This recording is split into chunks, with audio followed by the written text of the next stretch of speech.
cosa vuol dire fare l'impresa in maniera etica?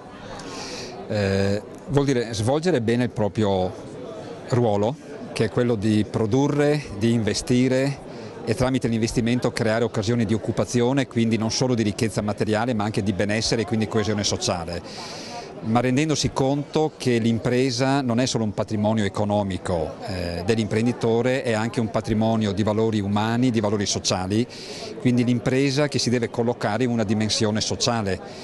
Quindi si parla oggi di responsabilità sociale di impresa, ma secondo me il concetto più opportuno è quello dell'integrazione sociale dell'impresa, a significare che l'impresa non deve essere un corpo estraneo della comunità, ma deve assorbirne i valori, deve essere parte attiva di un territorio pur in una logica di globalizzazione e di capacità di conquistare anche i mercati mondiali. Aziende anche del nostro nord-est che vanno a localizzare altrove. Questo forse è un po' meno etico?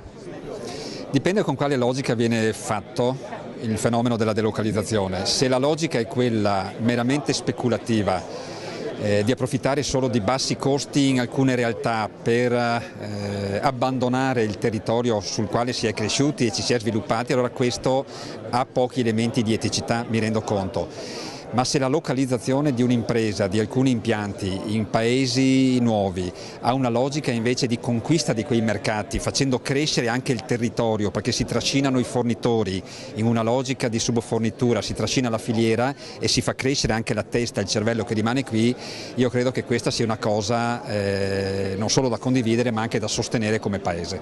Lei che sicuramente è il polso della situazione delle nostre aziende del nord-est, come sta andando? Ci sarà una ripresa?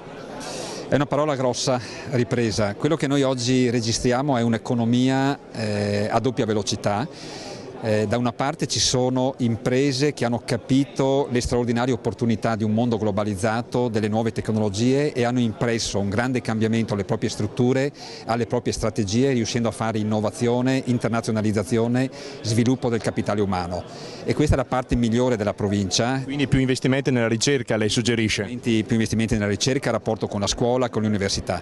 Dall'altra parte ci sono diverse imprese, una buona parte di imprese che invece non hanno ancora saputo imprimere questo cambiamento o non hanno ancora potuto farlo, ed è questo il processo che dobbiamo sostenere, un percorso evolutivo che dobbiamo sostenere come associazioni di categoria, come istituzioni, facendo capire che il domani non è quello che avevamo nel passato prima della crisi, il domani è diverso, dobbiamo quindi rivedere i mix dei fattori competitivi, puntare sulle abilità, sull'intelligenza delle persone, sulla tecnologia, fare bene il proprio mestiere. Il ruolo della politica è importante però. È fondamentale perché la politica deve dettare le regole e deve, con un'azione che deve essere efficace, molto pragmatica e non mirata al proprio tornaconto di partito o tornaconto personale, deve creare le condizioni affinché le imprese possano progredire.